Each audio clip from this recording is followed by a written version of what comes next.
Hi everyone, good morning. বাইরে গিয়ে দেখি বৃষ্টি হচ্ছে, আর বৃষ্টি বৃষ্টি ওয়েদার আমার যে কী ভালো লাগে, খুব ভালো লাগে। মগে করে জল খেলাম, আর মগে করে জল না খেলে আমার ঠিক তৃপ্তি হয় না। আর চাটা না বিষাক্ত তিতা ছিল, চিনি দিতেই ভুলে গেছি। এরপর স্নান টান সেরে এসে নায়িকার একটা পার্সেল এসেছিলো, ভাবলাম তখন আনবক্সিং করবো। আমি বললাম না, আগে রান্না করে আসি, তারপর শান্ত মাথায় বসে আনবক্সিংটা করবো।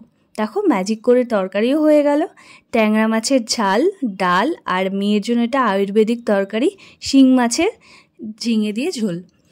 আর এরপর আনবক্সিং করতে বসলাম, এটা তোমরা দেখতে পাবে শর্টসে।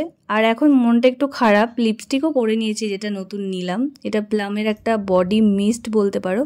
আর এইটা না খুলতে গিয়েই ভেঙে গেল, আইব্রো পেন্সিল, তাই জন্য মনটা একটু খারাপ। যাই হোক, সেসব বাদ দিয়ে এখন বিকেলবেলার স্ন্যাক্স কিছু বানাতে চলে এলাম।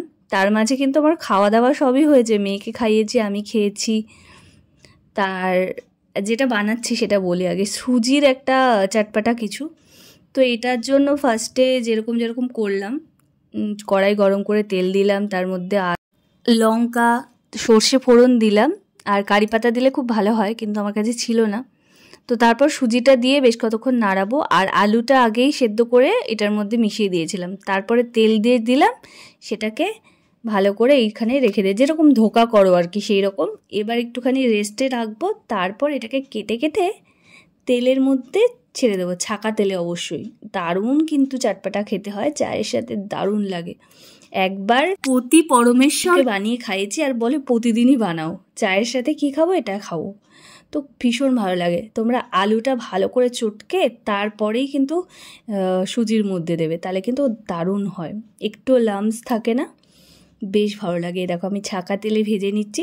আশা করি তোমরা প্রসেসটা বুঝতে পেরেছো, খুবই সহজ, কিচ্ছু নাই।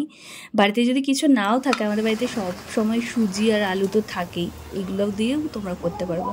ভীষণ একটা কুড়মুড়ে খেতে হয়। তো দুধ চা নিয়ে চলে এসেছি। দুধ চা না মানে সন্ধেবেলায় একটা কি বলবো, এনার্জি ড্রিঙ্ক।